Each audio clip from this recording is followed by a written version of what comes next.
Welcome to the Leaderpreneur Podcast. I'm your host, Gabriel Martinez. I'm excited to have my guest with me today.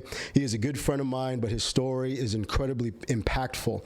He's got a life transformational story about how he overcame some of life's biggest obstacles, challenges, personal obstacles, things that he overcame mentally and emotionally, and now he's helping other people overcome that as well. And I'm excited for you guys to hear this story today. He's going to have some powerful points, so if this has been a blessing to you, hit the share button, hit the notification bell, hit subscribe to our YouTube channel as well on Leaderpreneur on YouTube, and then all of the major platforms for podcasts, Audible, Spotify, Apple Music. You can check us out on all of the major platforms. So without any further ado, I want to introduce my guest, my good friend, Mr. Ryan. How you doing, brother? Good. How are you, man? Excellent, man. Good to have you on the show. Likewise. Thank you for having me. Absolutely. Tell us about yourself, man. What is it about you what do you do? What's your story? Tell the people about Ryan. So, originally from Galveston, Texas, born and raised. Actually, started in Beaumont, moved to Galveston when I was sophomore in high school. Went from there. Now I'm doing sales and marketing for a big company, Fortune 500 company, doing really well, helping people travel the world. How I got here? So how I got here kind of is one of those things that's crazy. It's kind of fascinating. So originally I had aspirations of being a basketball player. Didn't pan out. Obviously I didn't get the height genes from my dad all the way. My dad's 6'4". I'm 6 foot on a good day. Just a little short. Yeah, just a dollar short. But yeah, that's how I got here, just with those aspirations, and I kind of had a couple pivots in my life that kind of threw me some curveballs that helped me navigate away from that, unfortunately. But yeah, I'm here now and looking forward to sharing my story with a bunch of different people. Absolutely, man. Absolutely. And the one thing about hearing a story like yours, which I'm excited to get into here in a second, the thing about hearing a story about like yours is that it's so relevant to a lot of people, but it's also one of those stories that a lot of people don't talk about. Mm-hmm. It's something that we tend to cover up, something that we tend to hide or push down and tell ourselves it's not really there. Right. So I think more than ever right now, mental health awareness, emotional health is so important, and it's so ideal right now for people to actually discover and become who they're really meant to be, who God intended for them to be. So I know this is going to be encouraging to a lot of folks. So I don't want to prolong it much more. So let's go ahead and jump on into it, man. And go ahead and tell us, man, your story. Go ahead and start from the beginning. What brought you here and where we at now? So meaning what when you say brought me here? So your story, as in what is it that you're doing now? Okay. And then talk to us about your journey along the way when you were on your way to, build a career, when you're talking about either going to school or starting a career path, and then life hit you with some curveballs. So kind of what brought me here was initially, like I said, I was on the journey to try to become a basketball player, right? Grew up in a great family. Mom and dad were always there, very supportive, very encouraging. I was the baby of the family, of course, so I was spoiled more than you'd ever know. But I had some great siblings. They pushed me. They encouraged me, surrounded me with a lot of love and encouragement and things of that nature. Started that journey in Beaumont. Was there till my freshman year of high school. We got hit with a house fire. Forced my family to pivot to Galveston, which is what my mom wanted anyways. Mm-hmm. She didn't tell us that, but we know that's what she wanted. And then from there, kind of, Galveston was a big change, that kind of lifted a big weight off of my family's shoulders because my whole family was there. It was just me, my mom, my dad. My dad worked for the federal penitentiary, still does. Shout out to you, Dad. But yeah, no, so I kind of gravitated towards sports, and now I'm on this weird mental health journey because 2018, 2 days before my 21st birthday, my mom decided to depart and she committed suicide. And so it's weird, you go from wanting to be this sport celebrity, businessman, whatever, to pivoting to a journey that you never thought was in the cards for you. Mm-hmm. And so for me, it was just one of those things where it took me by storm. It forced me to open up my own emotions. It forced me to really dive deep and think, is this something that people are truly dealing with on a day-to-day basis, and we're just not unconsciously aware to it, but subconsciously aware to it, to where we just kind of go through the motions. We know these things are happening. We know all these mental health stigmas are around, but we don't take the time to express them, to really go deep into detail in them, to own them, and then to kind of pivot off of them and see where we go next from there. And so that's kind of the journey that I'm on, is helping people just understand it's okay to be human, to feel emotion, to deal with certain things. If Jesus had to deal with certain things, why wouldn't we not? For sure. To? And I think that's a cultural thing, you know, it's especially for a man. It's not okay to basically deal with emotion. Yeah. Be strong, you know. That's the epitome of being strong. I love what you had said, and you said it there at the end. It's not something that it's typical. It's not common for men to deal with it. It's frowned upon. It's shown as, it's said to be a weakness, when truthfully your vulnerability is your strength. Your transparency and honesty and being able to heal and process stuff is actually what makes you that much stronger, healthier, and safer of a man, a leader, a husband, a father. And so talk about that a little bit too, man. Just the type of healing and safety that you've been able to encounter and grow into, because you chose to process it. You chose to actually talk about it and face it, because 99.9% of folks experiencing that are going to tell themselves, I just have to submerge myself in work. I got to submerge myself in a relationship or in an addiction, in a struggle, in a weakness, and I got it covered up. I got to tell myself it's not there every single day. But you faced it, and when I met you and I started chatting with you, I had no idea that this was your story. So like when people say, you know, like, I don't look like what I've been through, when you chose to pursue your mental health and taking care of yourself and processing and being honest, it really does make a difference. Absolutely. So talk about embracing it, and talk about like the difference that made and how it helped you heal along this path. So I think for me, the first thing that I recognized was the day after my mom died, I realized the world does not stop. So that was the biggest change and biggest sign that I had to keep going, because at the end of the day, my whole world was taken from me. Me and my mom were attached at the hip. Everybody that knew us and knew exactly who we were. My sister would call us boyfriend and girlfriend just because of how close we were. How much it's probably so weird to say that, but we were just so close. We talked about everything. It didn't matter the subject. So the thing for me, it was interesting. So it wasn't that easy just to push it to the side. It was more so that I had tried to submerge it. I even thought about taking my own life. 2 months into the story, I mean, I laid in the same bathtub that she ended her life in. Wow. With the same, weapon, and thought about it and gave myself actually a countdown. And I counted down from 10, got to 3, and I literally bawled, cried my eyes out, and I knew God had just touched me in a way that I had never experienced in my life before. Because I grew up in a faith-filled family, but I wouldn't say that I was the most devout in my faith. So I knew God existed, but I was like, you know, he'll take care of me. That's it. So this was a moment where it isolated me from everything. I realized that when I looked myself in the mirror, nothing was going to change if I didn't change it.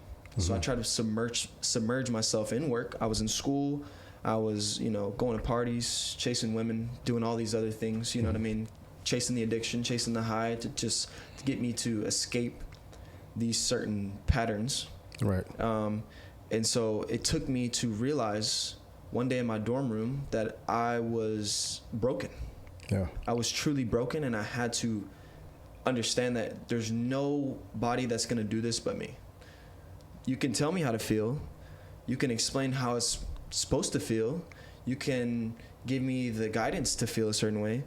But at the end of the day, if I don't open that can and I don't feel it for myself and deal with that, it's gonna explode at one point or another.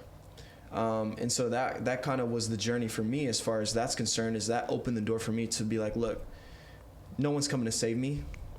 I'm sure I can end my own life. I did really seriously think about that. Sure. But at the end of the day, I knew that what that would leave for my dad. I knew what that would leave for my family. I knew that at the end of the day, that's not going to solve anything. And I knew that I was called to break this generational curse, no matter how hard it's been. And it's still, to this day, it's still hard. We just celebrated the 5-year anniversary of her passing. And it's still, to this day, it doesn't get easier. Yeah. I just know how to navigate certain emotions a lot better. And you say something right there too. I learned how to navigate through it. Now, that's something that a lot of people really don't understand, or they don't grasp it enough, is that when it comes to processing stuff, it's not always about that it's going to go away. Right. It's not about that, this will never happen again. It's, I understand how to use this. I understand how it's been turned. I understand the purpose of this. For me, I know that when I have more of a clear picture and understanding, then it's easier for me to build something. It's easier for me to embrace it. It's easier for me to utilize it to its full potential. It's like if you've read the manual and you've memorized it front to back, and now you are able to do everything effortlessly. Now it's just second nature to you. So with that, you have a more bigger perspective on the front end, the back end, and all in between of this is what happened. This is what it made me experience and feel. And there's other people that are experiencing it as well. And this is also the reason God gave me the strength to embrace it, overcome it, conquer it, grow from it, and now to help them. Because there's actually a scripture in 2 Corinthians, I believe 5, where it talks about that the same grace that has comforted us is now the grace that we comfort others with. And so knowing that there's a bigger plan, a bigger purpose, seeing the bigger picture of it's not even just about me overcoming something as much as it is God turning it and using it for the good to help other people heal and break through. And now more than ever, we see it in leaders, in preachers. We've seen a super high suicide rate amongst pastors, burnout rate, stressed out, depression, anxiety, panic attacks, breakups, divorce.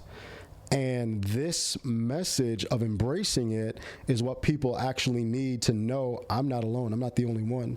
I'm not by myself in this. So when it comes to how you've overcome it, how you've turned it and used it for the good, now, what would you tell folks that are maybe in the same spot that you were in when you started to count down 10, 9? So actually, I would tell people, you're actually in the majority. Yeah. You're not in the minority, because a lot of people think they're alone. You're really not. It's the people that haven't been through certain traumas that are actually in the minority. People are hit with so many different things every single day. It is insane. And all you have to do is go outside and have a conversation with somebody, get to know them, and you'll, just like you said, I don't wear it on my chest. I'm not looking for a sympathy story. But at the same time, I know what kind of weight that I carry. I know that if someone is in need, I can guide them, right? And I think that was the most important thing for me, and the best advice I can give to somebody is be surrounded by people that are not telling you how to feel, but that can help you guide how you feel. I was fortunate to have somebody in my life. Now, my dad and me we were very apart in this season at that time. But I had someone named Nick. He let me stay with him for 2 weeks. There's no doubt in my mind, and I say this wholeheartedly, I would have killed myself if I didn't have Nick in my corner. Yeah, for sure. He never one time he let me stay with his family. I've known him for going on a decade. He never ever made me feel like I should be feeling something. Right. That I necessarily wasn't comfortable feeling, or never told me how to feel like something. Instead, he was just there for when I was feeling it. He didn't tell me how to do it. That's why I think the most important thing is to understand you're not alone. Right. You're in the majority. There are people that are praying for this to be their last day. Yeah. And for somebody like me that's been there, it's something that it's like, this needs to be solved by helping people understand that they can feel these emotions and understand that the world does not shape who you are. You're okay being who you are in this world. So that would be my number one advice is really look in the mirror, ask yourself, what is it that you're running from? And ask yourself, can you really even hide from what you're running from? That's what I kind of had to ask myself was, I can run as long as I want. It's going to follow me for as long as I live. So I might as well just sit down and deal with this. Not that everything's going to be okay, which it hasn't been. Everything's not always been okay. But I know that when these waves hit, when these emotions hit, it's time for me to dig deep, look myself in the mirror, ask myself why I feel these things, and pivot from there. Yeah. Yeah. And I think social media has really, really, really, really enhanced this subject in a positive light and a negative light. Right. It's bringing a spotlight to it, but it's also creating the very issue that the spotlight's on.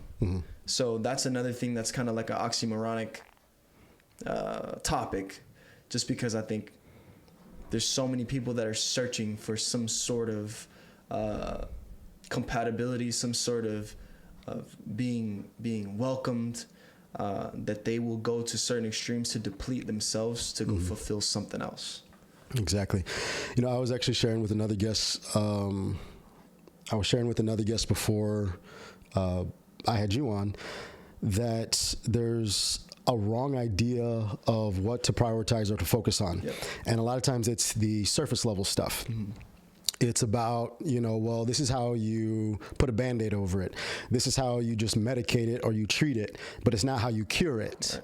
Now, there's always going to be something bigger that we can take from these curveballs that life throws at us. There's always something greater and bigger. So when you have to overcome something, and it's actually what brings you to the point that you're at, it gives you another level of understanding, another perspective, but it also gives you the ability to recognize it in your audience or the ones I believe God calls us to, the ones he assigns our life to. It gives you a perspective and a sensitivity to be able to recognize it in someone else right away. And then you immediately can, like, I see myself in this person. Like, hey, I recognize where you're at. I was right where you're at, young man. You know, young lady, I was there before too. I know what you're feeling. I know what you're experiencing. So that gives us so much more of an advantage when people actually take the time to heal. And when it's not even about rushing into do something right away. It's like when somebody breaks up with, you know, from a painful, abusive relationship, then jumps right into another to cope with the pain.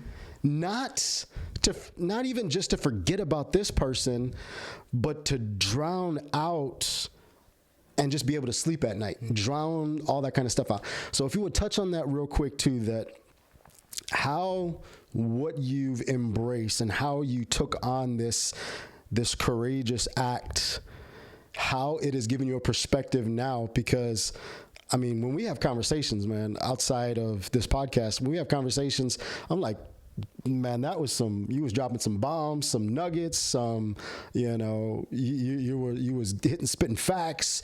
So God has given you wisdom beyond your years as well.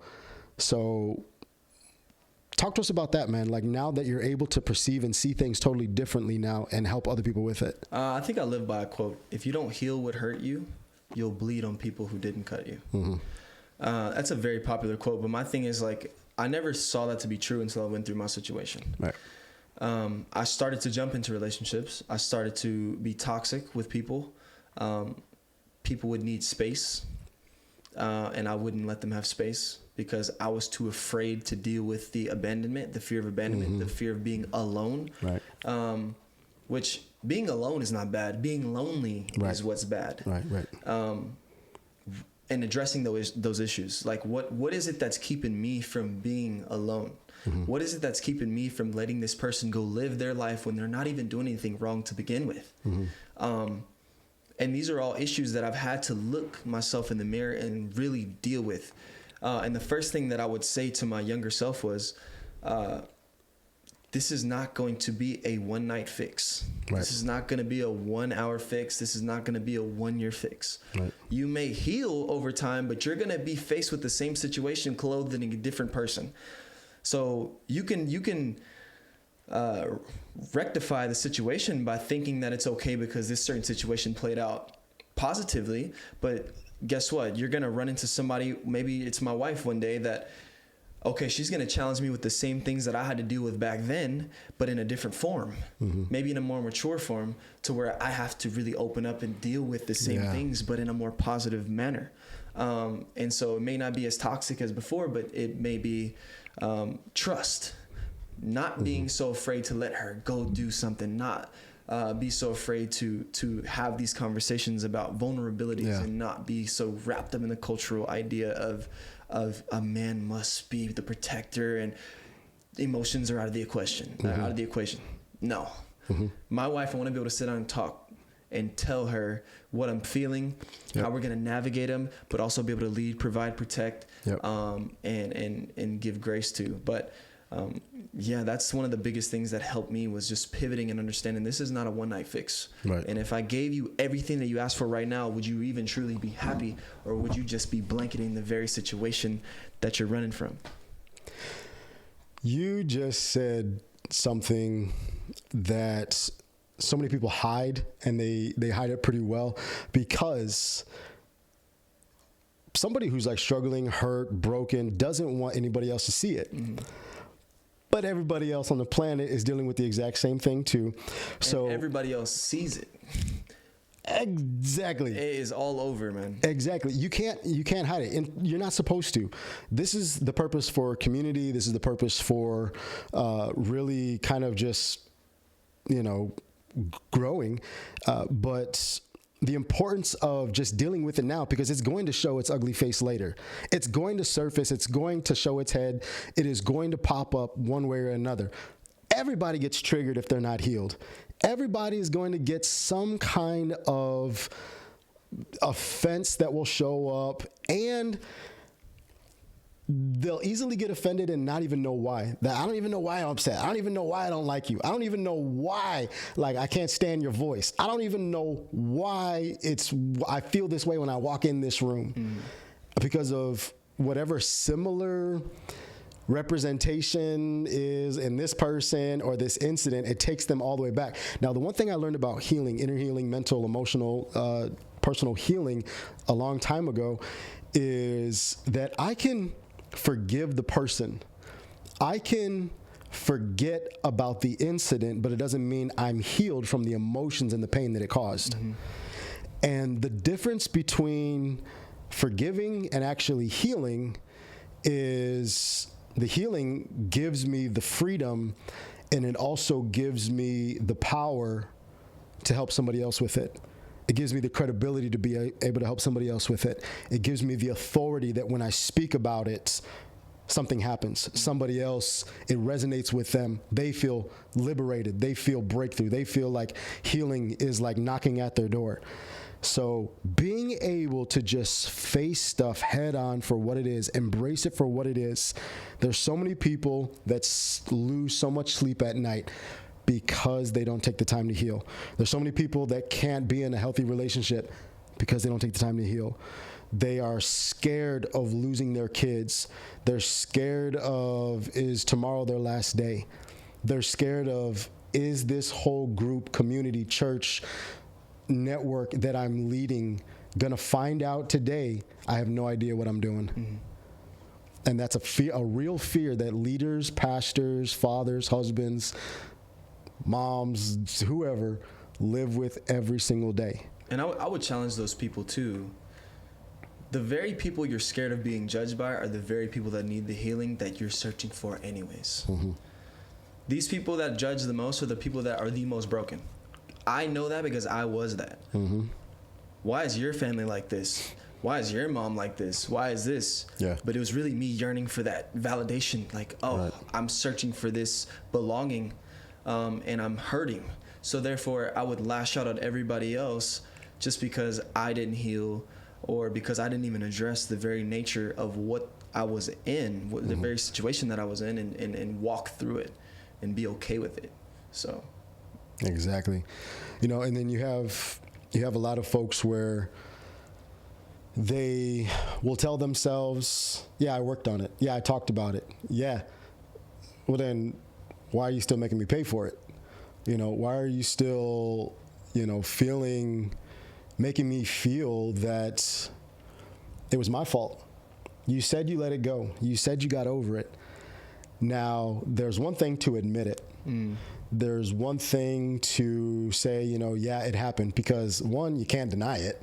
Everybody knows about it. Two, you probably got called out on it. But then there's another thing to actually talk about. It made me feel this. I'm scared.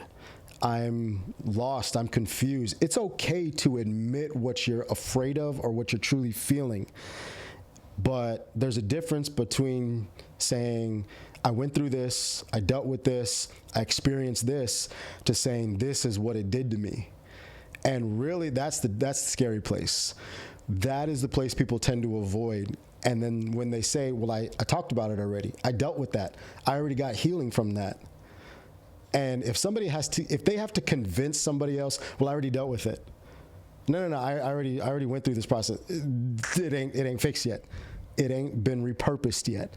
So that fine line there, well, it's not even a fine line, it's kind of a big line. But can you touch on that real quick about really embracing it for what it is and the freedom or the breakthrough or the difference on the other side of it? Because we know the scariest thing in front of us is actually on the other side. It's the most freedom. It's the most beneficial, fulfilling, breakthrough, success. Can you touch on that real quick? Yeah, I think there's a cost to healing, right? There's a cost to having trauma. There's a cost to healing. At the end of the day, when you look at trauma is there to propel you into something. It's not there to break you, because obviously if it was there to break you, you'd be broken. Right. You'd be done. There's a reason why, healing is so powerful, is because not many people want to do it. It's work. It's something that takes courage, for one. And then to touch back on a point before I even go any further is that you brought up was, if you have to convince somebody that you're around that you are healed, you probably should get new people to be around, because for one, you need to deal with self-accountability, and for two, whoever is trying to justify you by making you convince them, no. That just sounds like somebody that's not convinced themselves, so they have to go convince somebody else to justify to themselves, saying they believe me, so maybe I am healed. They're trying to convince themselves. Yeah, exactly. It's just a third-party thing. But there's always a cost to healing. There's a cost to everything. Trauma just so happens to, whether it was self-inflicted in my case, in my family's case, or not, it's something that it comes with a price. It comes with also a purpose, because now, do I think my mom's situation could have been avoided? I don't know. That's not for me to think about. Right. But do I think that we can pivot from here and use this to make sure that maybe one other person that's going through this same situation doesn't have to go and follow through with it? Doesn't mean they won't go through it, but it doesn't mean that they have to follow through with the act. They can just deal with the emotion at the core, and we can rectify it from there. But there is a fine line. I mean, when you feel yourself trying to convince somebody that I'm healed, probably not healed. Right. Because the happiest people, I would argue, are the people that don't have to worry. They don't have to carry this certain weight. They have to carry this certain popularity or conviction with them. Right. So that line is very, very, it's a very fine but broad at the same time. And it's very easy to get wrapped up into, especially with the social media era, with posting, I'm okay, calling people and telling them I'm okay. I would argue a lot of those times it's a cry for help. It is. And we have so many avenues and so many resources these days, but I don't think that we're willing to pay the price of healing. And I'm not just talking about therapy. I'm talking about going for a walk. Some things don't cost you any money. Right. Going for a walk, having a conversation with somebody you trust, doing something that genuinely makes you happy, regardless of the consequences of what other people think. Like for me, that was taking my dog on walks, going to the beach by myself, going to a restaurant by myself, and not caring about the stigma of that. Why is this guy by himself? The judgment, this, that, and the other. Talk about it, sir. Nah. So, but it does take work to get to that point. Right. But you have to thrust yourself into an uncomfortable situation because you've already went through the trauma. Yeah. Why would you not want to get a reward from it? Eric Thomas talks about it all the time. Why would you not get a reward from the pain you're already embarking on and the stuff that you've already went through? So yeah, that line is very broad, but fine at the same time. You know, you said something, you said quite a few things, but taking time just by yourself is so important. It's so therapeutic. It's so healing. It's so necessary. Because people, we frown on a lot of times, you know, like, well, I'm not going to the movies by myself. I'm not going to dinner by myself. I just don't want to be by myself. It's scary. Where does that expectation come from? You know what? You came in this world by yourself. Why all of a sudden is this stigma a thing? You know, I think there's some form of rejection that happened a long time ago or maybe not even rejection, but abandonment. And it's like when people close to you either walked out or something happened or got left out of something, there's some type of scar there that probably leads to the idea of, I don't want to be left out. I don't want to be alone. I don't want to be last. The whole Ricky Bobby syndrome, And so I know for me personally, I never had a desire to go to the movies by myself or go eat by myself. I did occasionally, go to eat by myself but I remember when I took my whole break in sabbatical, I had to really just get used to doing stuff by myself for myself. It wasn't for the sake of I'm bored, so I'm gonna just get out the house and I need something to do and I needed to be by myself. I needed to go on a hike, go for a walk, go for a drive, travel. I needed to do stuff by myself because there was only certain depths of healing that could happen when I was by myself. Because I realized if I was around certain people that I still trusted, that I was still feeling safe with, that I was still in a place of, I got to be in a certain character. I can only show so much vulnerability. And it's nothing that I felt I had to perform or fit into a mold around them. It was that I still wasn't fully letting all of it go. Because you know what? All right, let me suck it up. But there were times where, like, when I got by myself, I bawled my eyes out. Like, I had to let some deep pain go. And I cried for like 2 months straight, healing. And the hikes, the walks, being alone is what really helped. And I shared on another podcast with somebody else the difference between the isolation times, which is actually God's insulation times. The times where we need to be by ourselves is actually the times where God is insulating us, not isolating us. I'm not keeping you away from everybody as a punishment. I'm insulating you with the protection, and then also it's like reinforcing, reestablishing, and it's that validation of all by yourself. I'm proud of you. You don't have to perform. You don't have to fit in. You don't have to measure up. You don't have to do all of this to be good enough. You don't have to do all this to be accepted. You can rest that without all of that, you already are. You're already good enough. You're already more than enough. You're already worthy and deserving. And I had to walk through that. It was painful. It was scary. And all I wanted was for it to be over. I had my breaking point of like, I'm burned out, I'm tired, I'm stressed, I'm exhausted, I got anxiety problems, I need to take some time for me. Yeah. That was my breaking point. And then my healing process was like even like harder, like just make the pain stop.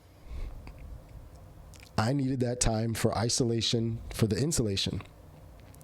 So I'm glad you touched on it. I'm glad you even had spoke one point for a moment there where you had said, could the incident have been prevented? Could it have been changed? Could she still be here? And you immediately said, it's not for me to worry about. It's not for me to worry about. There's so much stuff that people are taking on themselves, overthinking, losing sleep at night. I should have done more. I could have. I should have spoke up. I should have checked up on them. And that itself is a prison.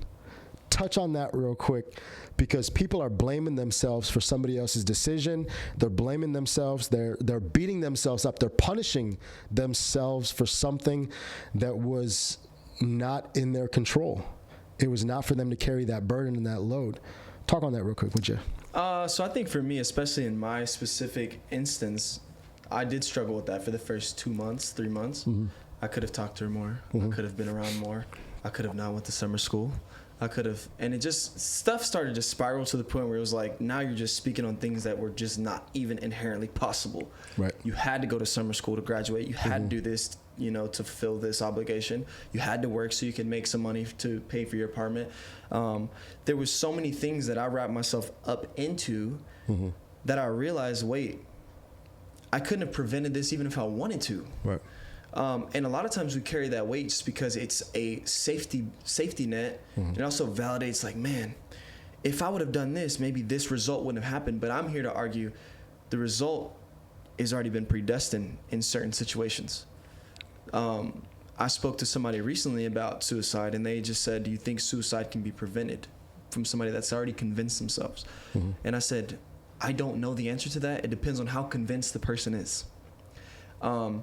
So for me, it's just one of those things where I realized me wrapping myself up into something that's not going to change the result mm-hmm. does nothing for me.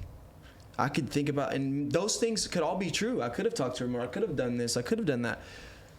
What does that bring back? Right. There's not one thing I can wrap myself up into to where she's coming back and she's like, oh, I'm back. No, it doesn't work like that.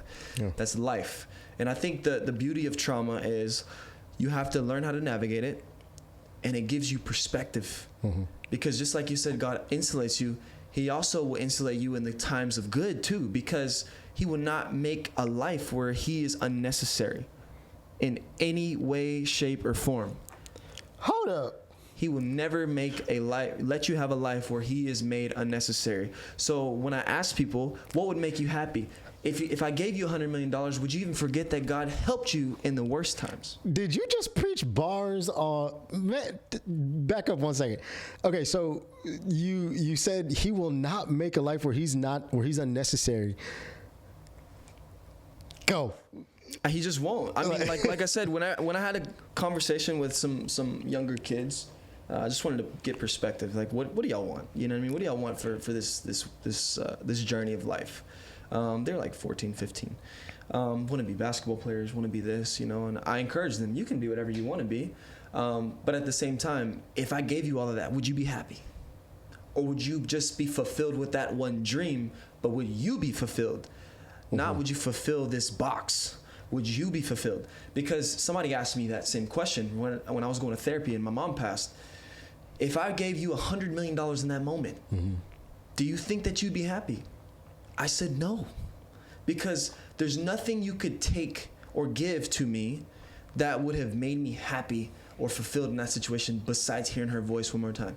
And so I think we do this thing where even if we always think about the down low, but even when we're up high, we have the tendency to forget that this will subside at some point too, and you're gonna get hit with a valley again. Mm-hmm. My valley just happened to be a little deeper, a little longer, but that's fine. Everybody's going to have a valley at some point. If you're human and you're breathing, you're going to hit a wall right. at some point in right. your life.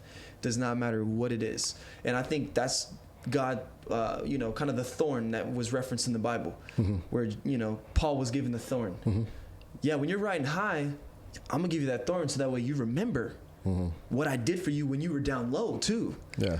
So for me, that was what it was. So when I feel myself feeling conceited, full of myself, feel like I'm better than somebody, I remember, at one point, dude, I was about to end this. You know what I mean? Like, this guy saved me. So that keeps you even keeled. That keeps you in a state of mind to where it's like, no matter what happens, good, bad, or indifferent, you stay the course, you stay insulated. And if you keep yourself insulated, God will insulate you as well, and that'll keep you on the right path. And so for me, that's been the crux of my life so far. Just because it's just been one of those things where I just learned to take it one day at a time, mm-hmm. one step at a time, because that's all we can take. Right. We don't know when that last step is, so I just kind of go from there. And so, yeah, I think that's the most important thing is insulate yourself, understand that you got to stay even keel, but also do things that make you feel happy mm-hmm. so that way you continue to stay on the right path.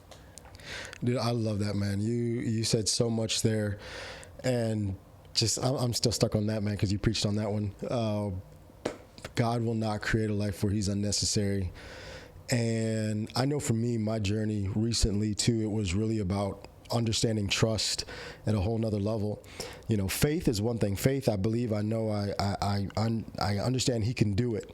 I know that he will. But the trust is, I'm gonna prepare myself for it. I'm gonna position. I'm gonna get into posture. I'm gonna do my part. I am going to align myself in expectation because I know it's coming. I know it's gonna happen. Everything that I believed and prayed for, everything that I fought for, everything that I've been through, I know it's not for nothing. And now we get to a point where it's no longer about me trying to reach a goal. It's not about me trying to accomplish or achieve or obtain or something like that. It now becomes like a life of surrender where there's a greater purpose, there's a greater plan, and I'm pushing through this journey of life because I love my Heavenly Father. I love His plan. I've surrendered to His plan. I've surrendered and submitted to His time, His process, and to all the changes, and to trust His timing, trust His plan for my life is good. And so it's no longer about what I can get and what I can do, what I can have, where I can go. It's whatever you got for me. And that's the beauty of it, I believe. So awesome, man. Dude, I've truly been blessed by just being able to chat with you and hear more about your story and stuff. But now that you have a focus on like your message and how it's catapulted you to where you're at now and stuff, how are you using that to help other people? Like what is it that you're focused on doing in the future and going forward to help other people process it, heal, grow, turn it around, and let God use it for the good? I'm in the process currently of developing a book. It's going to be called Subconsciously Aware. Also want to create a mental health community to where people can chat. Mm-hmm. You know, I think social media is a good platform, but it's also a dangerous one too. Yeah. Because now I'm stuck in the trap of comparison. Mm-hmm. Instead of a community where people are all vulnerable, obviously that's going to take some time, because getting people to open up to just people they genuinely know is one thing, but it's somebody that I have no idea who you are, and if you really even care about me, that's going to take some time. Yeah. And just being able to mentor kids, mm-hmm. I think it stems from there. My mom had some issues in her childhood that she probably dealt with these certain thoughts mm-hmm. that were never addressed, and they were just continued to be kicked down the road until they came to a halt. Yeah. So now for me, I look at kids and I'm like, I want to explore their imagination and let them know that please don't ever let your imagination go, even in this adult-driven world, and this success-driven world, and this, all these things that these baselines you have to be this or mm-hmm. to be that. So for me, that's my message is, for one, it's okay to be not okay. Yeah. Which is powerful in itself, because a lot of people don't feel that. For two, it's okay to do things by yourself. You don't need everyone's validation. Right. I don't care if you believe in Jesus, whatever you believe in. Our situation just happens to be Jesus, but whatever you believe in, mm-hmm. Whatever higher power, it's okay to be by yourself, because you were created mm-hmm. by yourself.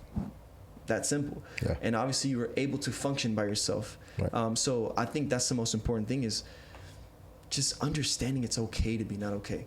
But yeah, I definitely want to get a book going. I want to get on more podcasts like this one. I want to be able to speak to adults and kids, because mm-hmm. That's one topic you can't avoid.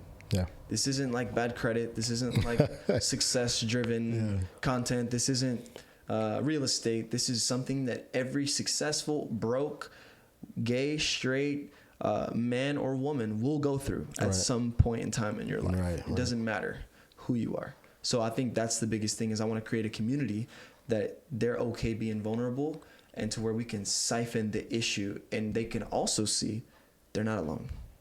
That's the biggest thing. Because I think when you're in times of that, the number one thing you think is that you're by yourself, when really Absolutely. You're in the majority. Right. So yeah.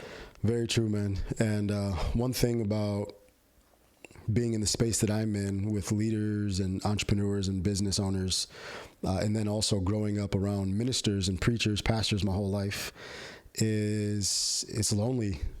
They feel all by themselves. They feel like, nobody is really understanding what their pain is really like, what it's doing to them. And that's why we saw such a high suicidal rate amongst pastors, because who prays for them? People go to them all the time with their problems, and they just dump, and they expect them to fix it. They expect them to always be available whenever they call them, middle of the night, 3:00 in the morning. I need you to answer the phone because I'm going through it. well, what about him? What about his family? What about his marriage? What about, there's so many marriages amongst pastors that have suffered, homes that have suffered, finances that have suffered because of the pressure and the weight that pastors and leaders, spiritual leaders and ministers carry. And the same thing with leaders in the political space or the business world. They carry such heavy burdens. And who do they go to? Who do the strong people go to? Who checks on the strong people? And because me personally on my journey, I had got so experienced with how, the formula on how to address things, on how to help other people get their breakthrough, because it was something I was very passionate about. And so because I got experienced in it and because I had skill in it, I just took that idea or that formula and I'm like, okay, well, I'll just do that for myself. I'll just do it for myself. But it built up to the point of where it's not just about what to do or how the formula works. I need somebody also. I need healthy people around me that will just check up on my soul, that will see if I'm okay, and that I can just talk through these things with. Because it's not just enough to say, God, I'm feeling this, take it away from me. I need somebody in front of me where I can, I'm scared, I'm confused, I'm lost, I'm burnt out, I'm tired, I'm drained, I'm at the end of everything, and I'm throwing in the towel. So if you could leave our folks with something and just, letting them know, yes, they're not alone, but leave us with something, man, that is just, something that really kind of pulled you through, and it's really something that you've held on to, that you've always thought about, and it's something that you've made it yours. You've owned it, and leave the folks with a word. This is going to sound crazy, but you have to understand that you're created for much bigger than the season that you're in.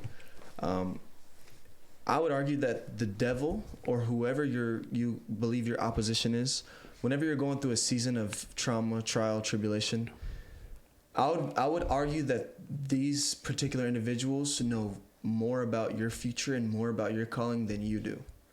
What I mean by that is, why would they throw these things at you if you were not worth the challenge? Why would they give you all you're a preacher, right? I mean, hey. It's in there. I'm a preacher, and I know another preacher when I hear a preacher. But that's some preaching bars right there. But go ahead. I'm sorry, go ahead. But, yeah, so I think that the opposition knows, when you're going to school and that bully's there, the bully's coming to bully you because he knows something's inside this person that I have to submerge and I have to can't let it beat me or like challenge blanket me. it, because it's gonna make me and expose me. Exactly. Same thing goes for our life. When you carry this certain weight, when God has called you to do something, people feel it, people know it. Sometimes it's funny, everybody knows it but you. We'll walk down certain paths and we'll be like, man, I never knew that I had this, you know what I mean? And everybody's been like, man, I've been telling you this. But the reality is, like I said, it's much bigger than you. The trauma is put in your life for a reason. And I don't know, I've never been in a situation where God's brought me that far to only bring me that far. Yeah. He's never left me in a season. Now, there's certain times where he's silent. He's quiet, but always, the teacher's always quiet during the test. Always. He wants to see what you do. He knows what you're going to do, but he wants to see what you do, navigate through it, and then guess what? Now you can come on home. I was protecting you from all these other things while you had to navigate this situation. So I think that's the most important thing for people dealing with mental health issues is understanding it's okay to not be okay, and this trauma is put in your life for a reason. Because if it wasn't, I'm more afraid, and I talked to somebody about this the other day, I'm more afraid of people that have not been through anything. That scares me. Because now you don't know how you're going to respond. Exactly. People that have trauma, they have pain, they have certain thorns. I respect them because I know what it takes, whether it's the lowest level of severity or the highest level. Because my story is severe, but I've met people with more severe stories. And I've also met people that have dealt with certain things. And also, your pain is not to be compared. If you got out of a bad breakup, don't compare it to my story. whatever emotions you're feeling, it's okay to feel your emotions. You don't have to be like, oh, well, it's not as bad as this guy's story, so I should not deal with these situations. I'm just being over dramatic. No, deal with them. I met a guy, my therapist told me, man, I'm sorry that your mom died. I lost my mom, dad, and brother to a murder-suicide. And so that hit me. I'm over here getting counseled by a guy that's been through way worse. And I'm like, oh, maybe I should take perspective on this and understand, like, there are some people that do have it worse than me. Yeah. But also, he made me understand that you need to deal with your situation because it's unique to you. Yeah. You've never conformed to this before, so it's okay to walk through your situation, regardless of if mine's more powerful or not. Man. So I think that's the most important thing. And just take time to be alone every day. Get off your phone. Be still. Don't stand still. What I mean by that is you don't have to be doing something. You could be still in the moment. You could be at work and be still while you're writing emails. You could be still while you're working out. You can, whenever you're going through a tough time, be still. The emotions come and go. It's okay to feel what you feel and just continue to just lean on God. And I promise you, everything will work out. Man, you said so many things. I was trying to land this plane and then you took it back up. Altitude again. But incredible stuff. And the one thing that I think about a lot now is that there's a lot of leaders out there, pastors, bishops, supervisors, and they've accomplished so much. They've been so many places. They've traveled the world. They've achieved a lot of success. They've made a lot of money. And they feel that they're at a place where they're already up here, that they can't really be honest about what they've been through or feeling. And so even up here is a prison. Even up here is like bondage. And that's why, of course, there's some people say, money's not everything. And it's like they're taking they're putting focus on, don't chase money. Yeah, don't chase money, but that's completely different.